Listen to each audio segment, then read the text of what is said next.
My daughter blamed me for her father leaving and treated me like garbage for 6 years. Then she finally met the man she idolized and learned why I never defended myself. My husband Ray left when our daughter Mia was 12 years old. He packed a suitcase one Saturday morning while I was at work and was gone by the time I came home. He left a note on the kitchen counter that said he needed to find himself. He did not say goodbye to Mia. He did not call her for 3 weeks. When he finally did call, he told her that leaving was the hardest thing he ever did, but that mommy made it impossible for him to stay. He said I was controlling and cold and never appreciated him. He said he tried so hard to make our family work, but I pushed him away. He said he hoped Mia would understand someday. Mia believed every word. She was 12 and her father was her hero. He coached her soccer team. He took her for ice cream every Sunday. He let her stay up late watching movies while I was the one enforcing bedtimes and homework rules. Of course she believed him. I was the strict parent and he was the fun one. I was the one who said no and he was the one who said yes. When he left, she decided it must be my fault, because her perfect father would never abandon her without a good reason. The first time Mia screamed at me was 2 months after Ray left. She said I drove him away. She said I was impossible to live with. She said she wished she could live with her dad instead of being stuck with me. I did not defend myself. I did not tell her the truth about why Ray left. I thought she was too young to know. I thought it would hurt her more to know the real story than to be angry at me. I thought I could handle her blame if it meant protecting her from the ugliness. That was my mistake. Mia's anger did not fade with time. It grew. By the time she was 14, she barely spoke to me except to criticize.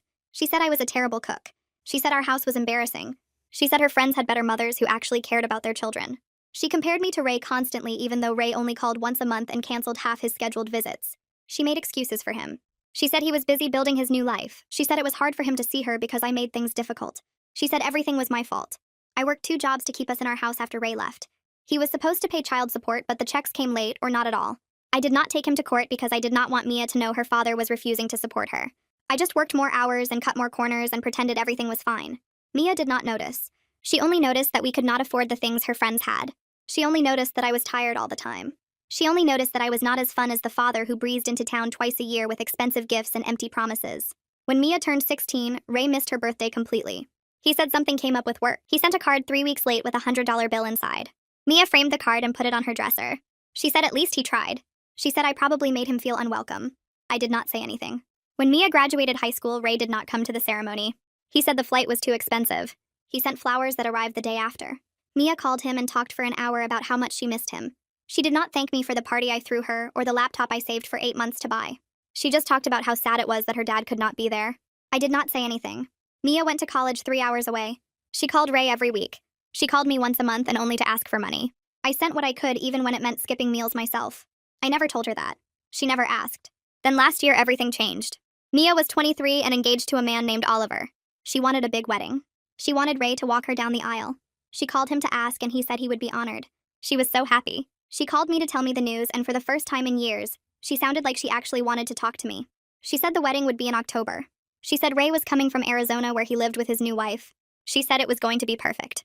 2 months before the wedding, Ray called Mia. He said he could not make it after all. I sit on my couch staring at my phone after Mia hangs up. Her excited voice about Ray walking her down the aisle still echoes in my head. 2 months before the wedding, and he just canceled with some excuse about work conflicts. I know exactly what comes next because I have lived this pattern for 11 years. Ray makes a promise. Mia gets excited. Ray breaks the promise. Mia makes excuses for him, and somehow it ends up being my fault. I set the phone down on the coffee table and stare at the blank TV screen. My reflection looks tired. I worked a double shift yesterday at the diner and my feet still hurt. I should eat something, but I just sit there waiting for the call I know is coming. 3 hours pass before my phone rings again. I see Mia's name on the screen and take a breath before answering. She is crying before I even say hello.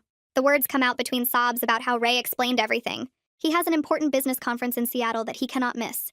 His company is counting on him. She should understand how hard he works to build his career. I make neutral sounds while she talks. I learned years ago that arguing only makes things worse. She needs to work through this herself and arrive at the conclusion she always arrives at. I hear her voice shift from sad to defensive. She starts explaining why this makes sense, why Ray has good reasons, why it is actually not that bad. I stay quiet and let her convince herself. Then comes the part where she works up to blaming me. I can hear it building in her tone. She talks about how uncomfortable Ray feels at family events, how he never knows if I will make things weird, how the divorce was so hard on him and being around me brings up painful memories. I bite my tongue so hard I taste blood. The truth sits in my throat wanting to come out, but I swallow it down like I have done for 11 years. Telling her now would sound like revenge. It would sound like a bitter ex-wife trying to ruin her father. She finally says it directly. If I had not made things so difficult when they were married, Ray would not feel awkward about family events now. If I had been a better wife, he would not have left. If I could just be civil and welcoming, He would want to be part of these important moments. My jaw aches from clenching. I want to scream that Ray left because he got another woman pregnant, that he chose his affair and his new life over his 12-year-old daughter, that he blamed me to make himself feel better about abandoning his family. But I do not say any of that. I just tell her I am sorry she is hurting and that I love her. She makes a frustrated sound and hangs up. The next day my phone rings while I am restocking napkins at the diner. Oliver's name flashes on the screen. I step into the storage room to answer. He sounds exhausted in a way I have never heard before. He tells me Mia cried all night. She kept switching between defending Ray and planning an angry speech to confront him. She would say Ray was right to prioritize his career. Then 5 minutes later, she would be furious that he canceled. Oliver listened to her go in circles for hours. He finally got her to sleep around 4 in the morning. His voice drops lower and he asks me something quietly. He wants to know if there is something he should know about why Ray really left. Something that would help him understand why Mia gets so intense about this. Something that explains the pattern he has been watching. I lean against the metal shelving unit and close my eyes. This is the moment I have been dreading. Oliver is kind and smart, and he loves Mia. He deserves to know the truth. But I tell him the same thing I have told everyone for 11 years. Ray and I grew apart. We wanted different things. The marriage stopped working. Oliver is silent for a long moment. Then he says he respects my privacy, but he can see how much this pattern hurts Mia. He can see her making excuses for someone who keeps letting her down. He can see her attacking me when I have been the one showing up consistently. He suggests maybe it is time for some truths to come out before the wedding, before Mia builds her marriage on the same broken foundation. I tell him I will think about it and hang up before my voice cracks. I make an appointment with the therapist I saw years ago when Ray first left. Her office is in the same building with the same beige walls. She remembers me and asks what brings me back after so long. I explain the wedding situation. I tell her about Ray canceling and Mia blaming me and Oliver asking questions. I tell her I am questioning whether protecting Mia was worth 11 years of being her villain. The therapist leans forward and asks what I am afraid will happen if Mia learns the truth now. I realize I am terrified she will think I am lying to manipulate her before her wedding, that the truth coming from me will sound like a jealous ex-wife trying to ruin her father, that she will hate me even more for telling her now instead of years ago. The therapist nods slowly and suggests the truth might need to come from somewhere else. Someone Mia cannot accuse of having an agenda. I ask who that would even be, and she tells me to think about it. Saturday morning, I am making coffee when someone knocks on my door. I open it to find Mia standing there looking like she has not slept. She walks past me without asking and starts talking immediately. She lists everything I did wrong in the marriage. I was too controlling. I never appreciated Ray's efforts. I made him feel small and unimportant. I pushed him away with my coldness. She paces my small living room while the words pour out. This is why Ray cannot handle being around me. This is why he left. This is why he keeps his distance. I let her talk while I make coffee neither of us will drink. She winds down eventually and stands there breathing hard. I ask her one question. Does she really believe her father, who calls once a month and cancels half his visits, loves her as much as she loves him? She looks at me with such fury and pain that I almost take it back.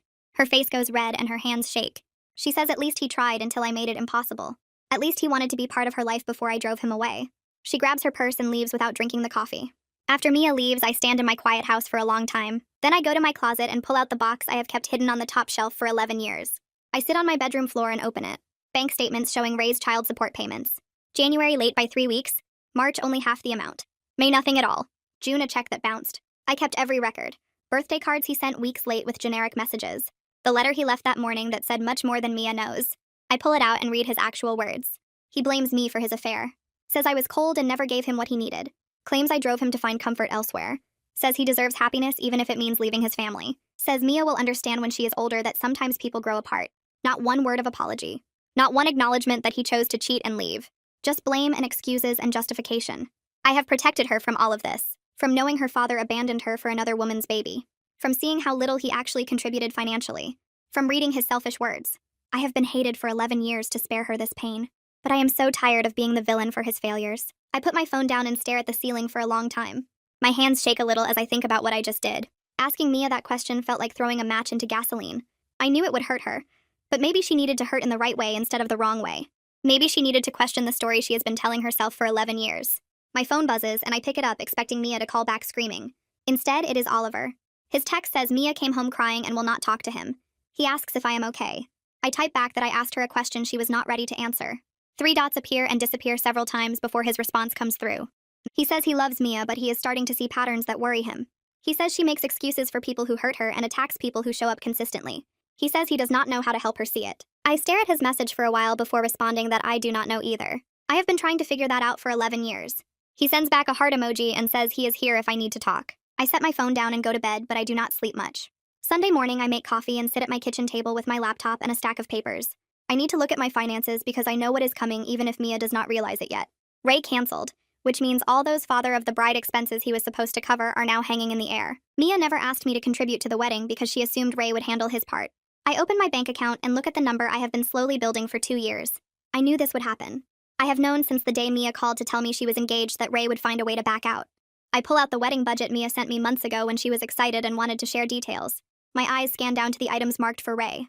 Rehearsal dinner, father-daughter dance song, his tuxedo rental. Walking her down the aisle costs nothing, but everything else adds up. I do math in my head, and then on paper, and then in a spreadsheet. If I take on the rehearsal dinner, I can still pay my mortgage. If I cover his tuxedo rental too, I will need to skip some bills. I sit there looking at numbers and feeling tired in my bones. Monday morning, my phone rings while I am getting ready for work. The caller ID says Greta Christensen, and I know this conversation is coming. Greta is the wedding planner Mia hired, and she is very organized and very persistent. I answer, and she greets me warmly before getting straight to business. She needs to know who is walking Mia down the aisle now that the father canceled. The processional order affects the entire ceremony flow, and the musicians need to know how many measures to play. She says this gently, like she is trying not to stress me out, but I can hear the urgency under her professional tone. I tell her I do not know yet. Mia has not decided. Greta pauses and then suggests very kindly that Mia needs to make a decision soon. We are 2 months out, and these details matter. I promise to talk to Mia about it, and Greta thanks me before hanging up. I sit on my bed holding my phone and wondering if Mia will ask me or if she will find someone else. Anyone else. That evening, my phone rings and Mia's name appears on the screen. I almost do not answer because I am scared of what she will say. But I pick up on the 4th ring and her voice is small and uncertain. She asks if I think she should call Ray one more time and ask him to reconsider. Or maybe she should just have Oliver's brother Cole walk her down the aisle instead. Cole is nice, and he offered when he heard Ray canceled. I close my eyes and hear how much she does not want to give up on her father doing this one thing. Every other milestone he missed, but this is her wedding. This is supposed to be the moment he shows up. I tell her she should do what feels right to her. The silence on the other end stretches out, and I can hear her breathing. She asks what I think Ray will say if she calls him. I could lie. I could say maybe he changed his mind. Instead, I am honest for once. I tell her I think he will apologize and promise to try, but something else will come up. I think he will make her feel guilty for asking and then cancel again 2 weeks before the wedding. She is quiet for so long, I think she hung up. Then she says, maybe I am right, but she needs to know for sure. She needs to hear him choose not to come. She needs to stop making excuses in her head. I tell her I understand, and we hang up without saying goodbye. 3 days go by, and I do not hear from Mia. I go to work and come home and try not to check my phone every 5 minutes. Thursday evening, she finally calls and tells me she is flying to Arizona to see Ray in person. She says she needs to look him in the eye and understand why he keeps doing this. Oliver is going with her, and they leave Friday morning. My stomach drops because I know exactly what will happen. Ray will be charming and apologetic. He will have good excuses, and Mia will want to believe him. She will come home convinced I was wrong, and he really does love her. I tell her to be safe, and she says she will call me when they get back. After we hang up, I text Oliver privately. I tell him to pay attention to Ray's actual life in Arizona, not just what he says. Oliver responds quickly that he has been thinking the same thing. He says 11 years of phone calls and canceled visits do not match someone who desperately wanted to be part of his daughter's life. He says he plans to keep his eyes open. Friday afternoon at work drags by like walking through mud. I keep checking my phone even though I know their flight does not land until evening. I imagine Mia and Oliver getting off the plane in Phoenix. I imagine Ray meeting them at the airport or maybe at his house. I wonder if he even cleaned his house or if Felicia, his wife, knows the whole story about why he left. I wonder if she knows about the child support he never paid on time. I wonder if Mia will finally see what I have protected her from all these years. Or maybe she will come home blaming me even more because Ray will spin everything to make himself look good. He is very good at that. He has had 11 years of practice. I leave work at 5 and drive home and try to distract myself with television, but nothing holds my attention. Saturday morning, I wake up to a text from Oliver. It came in at 7 a.m. and I must have been sleeping. The message has a photo attached. I open it and see a nice suburban house with a pool in the back and 2 new cars in the driveway. The landscaping looks professional and there is a fancy grill on the patio. Oliver's message says interesting lifestyle for someone who could never afford child support. I stare at the photo for a long time. Part of me feels vindicated because here is proof that Ray lied about money problems. But mostly I feel sick because Mia is seeing this too. She is seeing her father's comfortable life while I worked 2 jobs to keep us in our old house. While I sent her grocery money in college and skipped meals myself. While Ray's child support checks came late or not at all and I never told her. I text back that I see it and Oliver sends a thumbs up. The rest of the weekend passes with no call from Mia. Oliver sends brief updates like he promised. Friday dinner was tense. Ray made excuses about the wedding and work conflicts. Felicia seemed uncomfortable and barely talked. Saturday, they are meeting Ray's friends from his country club. Sunday, they are supposed to have brunch before flying home. Each update makes my stomach tighter. I imagine Mia surrounded by Ray's new life, seeing how easy everything is for him. How he has money for a pool and new cars, but never had money to visit his daughter. How he has time for country club friends, but not for her high school graduation. I wonder what excuses he is making. I wonder if she is believing them. Sunday afternoon, my phone rings and I see Mia's name on the screen. I answer and hear crying instead of words. The sound cuts through me because Mia does not cry like this. She has not cried to me since she was a little girl. I hear Oliver in the background asking if she wants him to talk instead. She makes a choking noise and manages to say she needs to come see me when they get home tonight. Her voice sounds broken in a way I have never heard before. I tell her I will be here and she hangs up without saying goodbye. I sit on my couch staring at my phone trying to imagine what happened in Arizona. Part of me hoped this would happen, but hearing her cry makes me feel sick. I clean my house even though it is already clean. I make coffee and pour it out. I sit and stand and walk around and check the clock every 5 minutes. The hours drag by like walking through mud. I keep thinking about what Ray might have said or done. I keep thinking about what Felicia might have told her. I wonder if Mia will hate me more now or if something shifted. At 9:45, I see headlights in my driveway. I open the door before they knock. Mia looks destroyed. Her face is red and swollen from crying and her eyes look empty. Oliver has his arm around her waist, holding her up like she might fall. He helps her inside and she walks to my couch and sits down staring at nothing. Oliver looks at me with an expression I cannot read. He says Ray's wife Felicia pulled Mia aside at brunch this morning and told her some things. He says Felicia felt guilty watching Ray lie to Mia's face all weekend. My stomach drops because I know what is coming. Mia sits perfectly still, not looking at either of us. Oliver sits in the chair across from her and I stay standing because I do not know what else to do. The silence stretches out until I think I might scream. Then Mia speaks in a flat voice that sounds nothing like her. She asks me if it is true that Ray left because he got his coworker pregnant. I feel the room tilt sideways. I never thought she would learn it this way. I never thought Felicia would be the one to tell her. I open my mouth but nothing comes out. Mia looks at me for the first time since she arrived, and I see something in her eyes that makes my chest hurt. I nod because I cannot make words work. She makes a sound like something inside her shattered. She asks why I never told her. Her voice breaks on the last word. I sit down on the couch but not too close because I do not know if she wants me near her. I explain that she was 12 years old and worshipped him. I thought the truth would destroy her. I thought letting her be angry at me was better than knowing her father abandoned her for another woman's baby. I thought I could handle her blame if it meant protecting her from that ugliness. Mia stares at me and whispers that I let her hate me for 11 years to protect him. Not to protect her. To protect him from her knowing what he really was. I start to say that is not how I saw it. But Oliver speaks up. He sits beside Mia and tells me what Felicia revealed. Ray's first affair baby is now 10 years old living in California. Ray pays support for that child reliably. He never misses a payment. Felicia is his third wife, not his second. There was another woman between me and Felicia that Mia never knew about. Ray told Felicia the same lies about me that he told Mia. He said I was controlling and cold. He said I pushed him away. Felicia believed him until this weekend when Ray canceled the wedding so easily. She started asking questions. She started noticing things that did not add up. She looked at Ray's bank statements and saw the California payments. She asked him about it and he said it was an old debt. But Felicia called the number on the bank transfer and a woman answered. A woman who said she was the mother of Ray's 10-year-old daughter. Felicia put it together and confronted Ray last night after Mia and Oliver went to bed. Ray admitted everything. He begged Felicia not to tell Mia. Felicia said she would not lie for him, not after watching him lie to his daughter's face all weekend. Mia asks how many times Ray could have told her the truth in 11 years. Her voice sounds hollow. I say every phone call, every canceled visit, every late birthday card. Every time she made excuses for him, he could have told her the truth. She asks why he kept lying. I finally say what I have known all along. Because the lie made him the victim and the hero instead of the man who abandoned his daughter.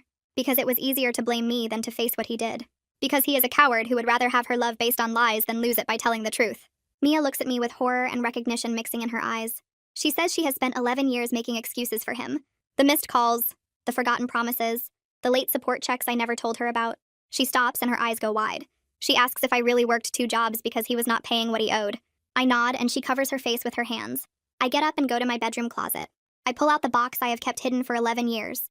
I bring it to the living room and set it on the coffee table. Bank statements showing sporadic payments, always late and often short. Cards sent weeks after birthdays and holidays. The letter Ray left that I never let Mia see. The real letter that blamed me for his affair. That said I was cold and controlling when I confronted him about getting someone pregnant. Records of every broken promise I documented but never showed her. Mia goes through the box with shaking hands. Oliver reads over her shoulder. She finds the letter Ray left on the kitchen counter that Saturday morning. She reads his actual words. Not the sanitized version he told her on the phone weeks later. She sees him blame me for his cheating. She sees him claim I drove him away. She sees him say he deserves happiness even if it means leaving his family. She reads it twice, then sets it down carefully like it might explode. She asks about specific memories. The times Ray canceled Christmas. The summer he promised to take her to Disney and never showed up. Her 16th birthday when he forgot completely. I tell her the truth about each one. The Christmas cancellations were because his affair baby's mother wanted him there and he chose that family. The Disney trip never happened because his new wife at the time did not want him taking Mia. The 16th birthday he forgot because he simply forgot. She was not his priority. She has never been his priority. He loved the idea of being her hero more than he loved actually being her father. Oliver keeps looking through the box while Mia sits frozen with that letter in her hands. He pulls out a folder of bank statements from my account during her college years. He studies them for a minute, then looks up at me with something like anger, mixed with sadness. He shows Mia the highlighted lines where I transferred money to her account every month. The amounts are small but consistent. $50 here, $75 there, $100 when I could manage it. Mia takes the statements and her hands start shaking as she reads through them. She flips to another page and sees Ray's child support payments listed in a different section. They stop completely halfway through her freshman year. No more payments after that, just my transfers every single month. She looks at me and her face crumples. She says she called Ray every single week during college complaining that I never gave her enough money. She told him I was being cheap and difficult. She said I did not care if she had to eat ramen every night or skip buying textbooks. She never knew I was sending her grocery money while skipping my own meals. She never knew Ray stopped paying what the court ordered him to pay. She never knew I was working overtime at both jobs just to send her $75 so she could go out with her friends on Friday nights. I tell her I did not want her to know because she had enough to worry about with school. She starts crying again, but this time it sounds different. Deeper somehow. She says she has been so cruel to me.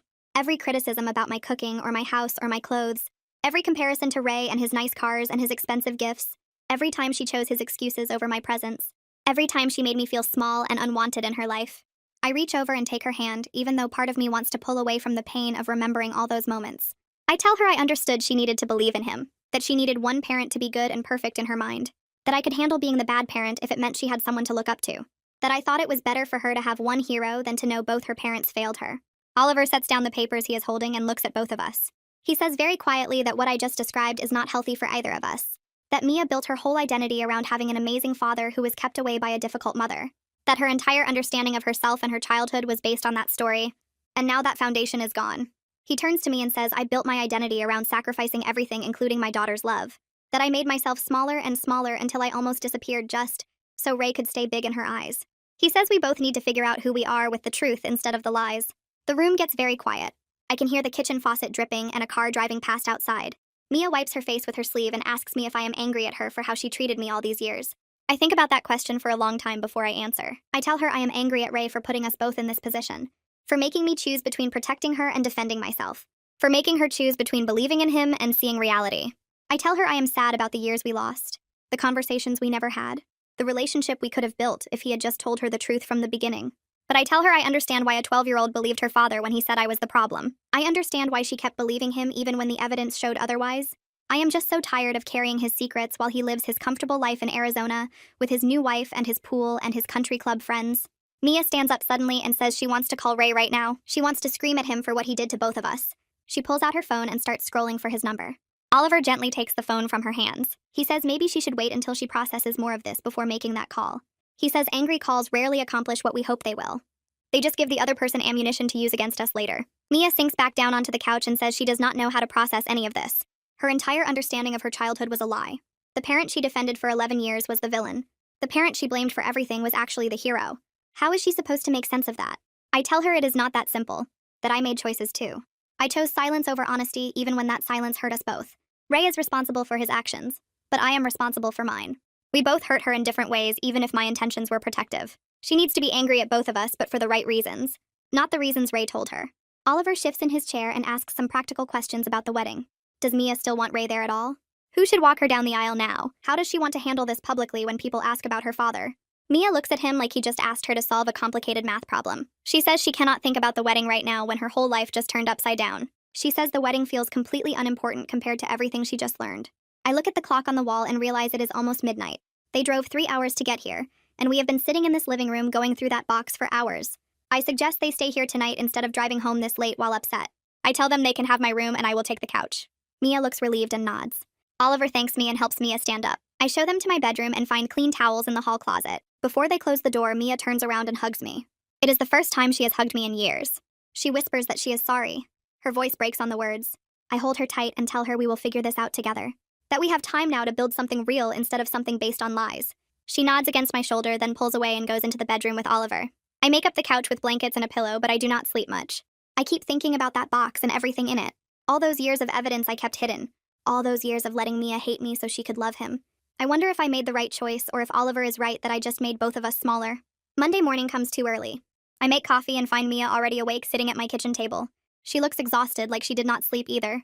She says she needs to confront Ray, but she wants to do it right.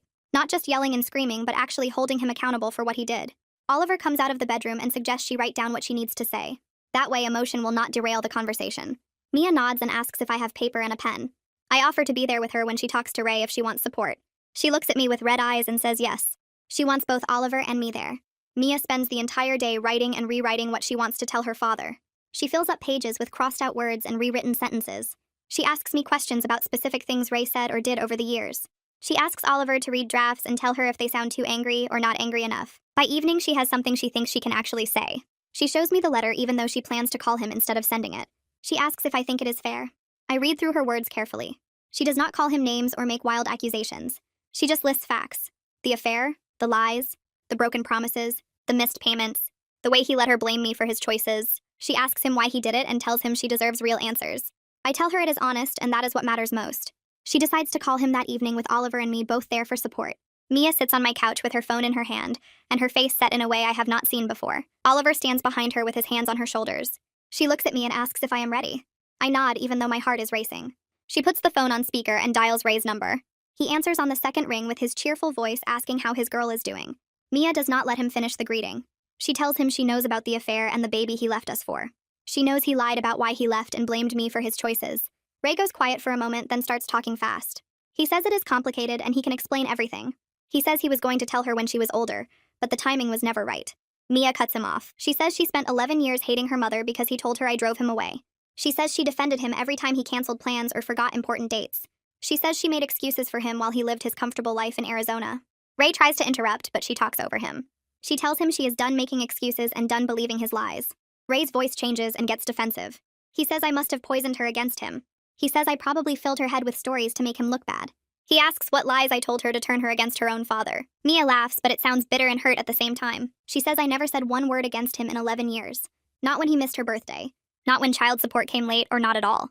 Not when he canceled Christmas visits. She says he did this to himself by lying and abandoning her while playing the victim.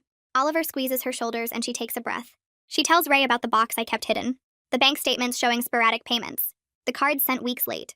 The letter he left blaming me for his affair. She says I protected him for 11 years, and she hates that she wasted all that time defending someone who did not deserve it. Ray tries a different approach. His voice gets softer, and he says he always loved her. He says the affair was a mistake he regrets every day. He says he was trying to protect her from adult problems and complicated situations. He says leaving was the hardest thing he ever did. Mia's hands shake, but her voice stays steady. She tells him that protecting her would have been paying child support on time, so I did not have to work 2 jobs. It would have been showing up when he promised instead of canceling half his visits. It would have been being honest instead of letting her blame me for his failures. She says he did not protect her from anything. He protected himself and his reputation while she suffered. Ray starts to argue, but Mia talks over him again. She tells him he is not invited to the wedding anymore. He protests immediately. He says he is her father and he has a right to be there. He says she will regret this decision. He says she is being manipulated and emotional. Mia shakes her head even though he cannot see her. She says a father is someone who shows up consistently and keeps promises. He has been a voice on the phone making grand gestures and breaking commitments for 11 years. She needs people at her wedding who actually love her enough to be reliable. She needs people who have earned the right to celebrate with her. Ray's voice gets angry. He says she is ungrateful after everything he has done for her. He says I turned her into someone cold and unforgiving just like me. He says she will come crawling back when she realizes what she has done. Mia ends the call without responding. She drops the phone on the couch and her whole body starts shaking. Oliver moves around to sit beside her and pulls her into his arms. She collapses against him and starts crying. The sound is different from all the times she cried about Ray before. This time it sounds like grief instead of anger. Like she is mourning something she lost a long time ago, but only just realized was gone. I stand up and walk to the kitchen because I need to do something with my hands. I fill the kettle and put it on the stove. I find tea bags and mugs. I hear Mia crying in the living room and Oliver talking to her quietly. I grip the counter and try not to cry myself. The kettle whistles and I make 3 cups of tea even though I know none of us will drink them. When I come back to the living room, Mia has stopped crying, but her face is blotchy and her eyes are red. She looks at me and whispers that she is sorry. I sit down and tell her we will figure this out together. She nods and leans back against Oliver. We sit in silence for a long time. The next few days blur together. Mia stays at my house and we talk more honestly than we have in 11 years. She asks me questions about the marriage and I answer everything truthfully even when it hurts. She wants to know when the affair started and how I found out. She wants to know what Ray said when I confronted him and why I did not tell her sooner. I explained that she was 12 and her world was already falling apart. I thought the truth would destroy her completely. She sits at my kitchen table with tears running down her face and says she understands, but she wishes I had trusted her with the truth eventually. I tell her I was scared she would think I was lying to hurt Ray. She says she probably would have believed that, and we both sit with how sad that is. Oliver comes and goes. He has to work, but he calls Mia every few hours to check on her. He brings food because neither of us is eating much. He sits with us in the evenings and listens while Mia processes everything. He does not try to fix anything. He just listens and holds her hand. On Wednesday, Greta, the wedding planner, calls about the ceremony processional. She says she needs to finalize the order of events, and she still does not know who is walking Mia down the aisle. Mia looks at me across the kitchen table. She asks if I will do it. My eyes fill with tears immediately because I never let myself hope for that. I always assumed she would ask Ray or Oliver's brother or walk alone before she asked me. She says I am the parent who actually raised her. I am the one who showed up every single day even when she made it miserable. I am the one who worked 2 jobs and skipped meals and never said a bad word about her father. She says I am the one who should give her away. I tell Greta yes while crying so hard I can barely talk. After the call, Mia hugs me and we both cry together. Oliver's brother Cole calls later that day. Oliver told him what happened with Ray, and Cole wants to check on Mia. He offers to help with anything she needs. Mia thanks him but says she wants me walking her down the aisle. Cole says that is perfect, and he is glad she has her mom. The word mom said with actual affection instead of resentment makes me cry all over again. 2 weeks pass and Mia moves back to her apartment. She calls me every single day. Sometimes we talk about wedding plans, and sometimes we talk about the past. She apologizes constantly for how she treated me. I keep telling her we are moving forward now. Oliver texts me that he sees her processing the grief in healthier ways. She is in therapy and working through her anger at Ray and her guilt about me. On Saturday morning, Mia calls and asks if I want to help her shop for her wedding dress. She says she never invited me before because she assumed I would criticize everything or make it about myself. I tell her I would love to come. We spend the whole day at bridal shops trying on dresses. She asks my opinion on every single one and actually listens to what I say. She finds a dress she loves and asks me what I think. I tell her she looks beautiful, and she starts crying happy tears. The shop assistant takes our photo together and Mia posts it with a caption about her mom helping her find the perfect dress. I stare at my phone and the word mom and think about how impossible this moment seemed just a few weeks ago. It feels like a miracle. Ray's phone calls start 3 days after we find the dress. The first voicemail sounds sorry and sad. He says he misses Mia and wants to talk through everything calmly. He says he understands she is hurt, but cutting him out completely seems extreme. The second voicemail comes that same evening and his tone shifts. He says I clearly poisoned her against him after all these years. He says she is making a mistake listening to my lies. The third voicemail arrives the next morning and he is angry now. He says she will regret this when she realizes I manipulated everything. He says he is her real family and I am just trying to steal her away. Mia does not call him back, but she plays the messages for me while we sit at her kitchen table. She watches my face carefully like she is testing whether I will say I told you so. I just listen to Ray's voice cycling through emotions like he is reading from a script. When the messages end, Mia deletes them one by one. She says it is weird how clearly she can see the manipulation now. She says he does the same thing every time. Starts nice, gets accusatory, ends with guilt trips. She says she never noticed the pattern before because she was too busy making excuses for him. Oliver comes home from work and finds us still at the table. He kisses Mia's head and asks how her day was. She tells him about the voicemails and he just nods like he expected it. Later that evening, after Mia goes to shower, Oliver asks if we can talk privately. We sit on their small balcony and he looks tired in a way I have not seen before. He tells me that watching Mia process everything has made him love her more, but also worry about her. He says he sees how deeply she believed the lies Ray told her. He says he sees how hard she fights against truths that hurt even when the evidence is right in front of her. He asks if I think she will be okay long term. I tell him she is stronger than both of us think. I tell him she spent 11 years building her identity around having an amazing father who was kept away by a difficult mother. That foundation crumbled in one weekend and she is still standing. I tell him she has him now and that makes all the difference. Oliver nods slowly and says he hopes I am right. He says he wants to protect her from more pain, but he knows she needs to work through this herself. 1 month before the wedding, Mia calls and asks if we can meet for coffee. She sounds nervous, which makes me nervous. We meet at a place near her apartment and she orders tea she does not drink. She finally asks if we can talk about what happens after the wedding. She says she wants a real relationship with me, but she does not know how to build one after so many years of anger and blame. She says her therapist is helping her work through the past, but she needs my help to figure out the future. I suggest we start small with regular phone calls even when nothing important is happening. I suggest honesty about feelings even when they are uncomfortable. I suggest patience with the process because neither of us will get it right immediately. Mia writes down everything I say in her phone like she is taking notes. She asks if I am willing to try even after how awful she was to me. I tell her I never stopped wanting a relationship with her. I just did not know how to have one when she hated me. She tears up and says she did not really hate me. She says she hated feeling abandoned by Ray, and it was easier to blame me than accept he chose to leave. She says therapy is helping her understand that, but it still hurts. The next week we visit the wedding venue together to finalize details. Mia introduces me to the florist and the caterer and the venue coordinator as her mom who is walking her down the aisle. Each person smiles and says how sweet that is. The caterer asks if we want matching flowers for our dresses. The venue coordinator asks if we need a special moment during the ceremony for just the two of us. Mia squeezes my hand under the table, and later when we are alone, she whispers that she wishes she had not wasted. So many years we could have had this. I squeeze back and tell her we cannot get those years back, but we can make the future different. She nods and says she is working on accepting that in therapy. She says her therapist told her she needs to mourn the father she thought she had before she can fully accept the reality of who he is. She says it is hard work grieving someone who is still alive. She says some days she wants to call Ray and pretend everything is fine just so she does not have to feel the loss. I tell her I understand that urge, but pretending will only delay the healing. She says she knows, and that is why she keeps deleting his voicemails without responding. 2 weeks before the wedding, Ray sends Mia a long email. She forwards it to me and asks what I think. The email is 6 paragraphs of apologies mixed with justifications. He says he is sorry for lying, but he did it because he loved her and wanted her to think well of him. He says being a good father was important to him even if he failed at actually doing it. He says he understands if she needs space, but he hopes she will let him attend the wedding even if he cannot walk her down the aisle. He says he wants to see her happy on her special day. He says he will sit in the back and leave right after the ceremony if that is what she wants. He says he just needs to be there. Mia calls me after I read it and asks what I think she should do. I tell her it is her wedding and her choice. I tell her I will support whatever she decides. She is quiet for a long time, then says she needs to think about it. 2 days later, she calls back and says no. She says she needs her wedding to be about people who show up consistently, not people who make grand gestures and empty promises. She says she wants to start her marriage surrounded by real love, not performances. She says having Ray there would mean spending the whole day managing his feelings and wondering if he will actually stay or leave early like he always does. She says she deserves better than that. I tell her I am proud of her for choosing what she needs instead of what Ray wants. She says it feels terrible and right at the same time. Wedding day arrives and I wake up more nervous than I have been in years. I keep checking my phone expecting some crisis or emergency. Mia calls at 8 in the morning and asks if I am awake. She sounds excited and scared. She asks if I am still okay with walking her down the aisle because she will understand if it feels like too much pressure. I tell her I am honored and I would not miss it. She laughs and says she cannot believe this is actually happening. Oliver texts me later that morning saying Mia is crying happy tears because everything is coming together. When I arrive at the venue, Mia is in her dress and she looks so beautiful I start crying immediately. She sees me and starts crying too, and her makeup artist yells at us both. Mia hugs me carefully so she does not wrinkle her dress. She whispers that she is glad I am the one walking her down the aisle because I am the one who earned it through years of showing up even when she made it miserable. The ceremony starts and I stand with Mia behind the closed doors.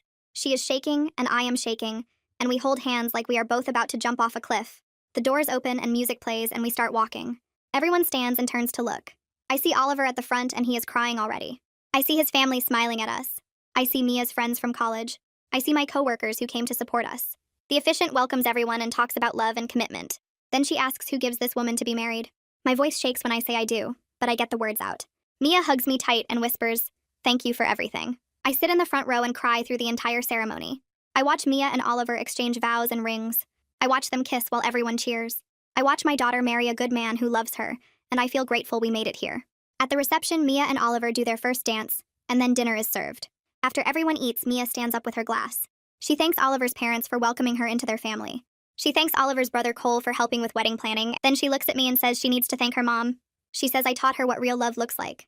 She says real love is not grand promises, but consistent presence. She says real love is not easy affection, but hard choices to protect the people you care about. She says she is sorry it took her so long to see what I was doing all those years. She says she is grateful I never gave up on her even when she gave up on me. Everyone applauds and I cannot stop smiling even though I am crying again. Mia comes over and hugs me and whispers that she loves me. I whisper back that I love her too, and I always have. A week after the wedding, Mia and Oliver show up at my house with a bottle of wine and a homemade lasagna. Mia says she wanted to cook for me for once instead of always eating my food. I open the door and she hugs me without hesitation. No stiffness or obligation in it. Oliver hugs me too and says congratulations on making it through wedding season. We sit at my small kitchen table and Mia serves the lasagna while asking about my week at work. I tell her about a difficult customer and she actually listens, asks follow-up questions, laughs at the right parts. Oliver mentions their honeymoon plans for next month, a beach resort in Mexico they found on sale. Mia turns to me and asks if I have ever been to Mexico. I say no, and she looks sad for a second, like she is realizing how little she knows about my life. She asks what I do for fun now that she is not home anymore. I tell her about my book club and the yoga class I started taking on Saturdays. She smiles and says she is glad I have things for myself. Then she asks if I am dating anyone. The question catches me off guard because she has never asked about my personal life before. I say no, and she nods thoughtfully. She says I should try one of those dating apps because I deserve to have someone. Oliver agrees and offers to help me set up a profile. I laugh and say maybe someday, but right now I am just enjoying the quiet. Mia reaches across the table and squeezes my hand. She says she is sorry I spent so many years alone while she was being awful. I squeeze back and tell her we are past that now. After dinner, we move to the living room with our wine. Mia curls up on the couch next to Oliver and I sit in my chair. She gets quiet for a moment, then says she has been thinking about Ray a lot. Some days she wakes up angry and wants to call him and yell, Other days, she just feels sad about all the years she wasted believing his lies. Some days she feels nothing at all, and that scares her more than the anger. I ask if she has talked to her therapist about it. She nods and says her therapist told her grief is not a straight line, that it is normal to cycle through different feelings. She looks at me and asks if I ever grieved the marriage or if I was just relieved when Ray left. I think about that for a long time before answering. I tell her it was both. I grieved what I hoped the marriage would be, the family I thought we were building. But I also felt relief to stop pretending everything was fine when it was not. Relief to stop making excuses for someone who did not respect me. She nods slowly and says that makes sense. She says she is grieving the father she thought she had, the relationship that never actually existed. Oliver puts his arm around her and she leans into him. Oliver mentions they have been looking at houses. He says the apartment is too small now that they are married and thinking about the future. Mia sits up straighter and says they want to find something closer to me. I feel my throat get tight and ask how much closer. She says maybe 20 minutes instead of 3 hours. She wants her future kids to actually know their grandmother, to grow up seeing what consistent love looks like instead of empty promises. She wants to build the family she thought she had, but with truth this time. I start crying and she moves over to hug me. She whispers that she wants her kids to have what she missed, a grandmother who shows up and stays. Oliver says they found a few places they like and asks if I want to come look at them next weekend. I say yes through my tears. Mia pulls back and wipes her eyes. She says she knows it will not fix the lost years, but they can make the future different. I tell her that is all I ever wanted. 2 months pass and Mia calls me on a random Tuesday afternoon. I answer expecting something important, but she just wants to talk about her day at work. She tells me about a meeting that ran too long and a coworker who keeps stealing her lunch from the break room fridge. Nothing urgent or significant, just sharing her life with me. We talk for 30 minutes about nothing and everything. After we hang up, I sit in my quiet house and feel something I have not felt in 11 years. Peace. Not happiness exactly, not yet, but peace. The anger is gone. The weight of secrets is gone. The fear that she will never forgive me is gone. We lost so much time to raise lies and my silence. Years we can never get back. But we have the future now, and it is built on truth instead of pretending. It is not perfect, and some scars will always hurt when I touch them. But we are finally moving forward together as mother and daughter. The relationship we are building now is real. It is messy and imperfect and still healing. But it is real. And that makes it worth every hard year that came before.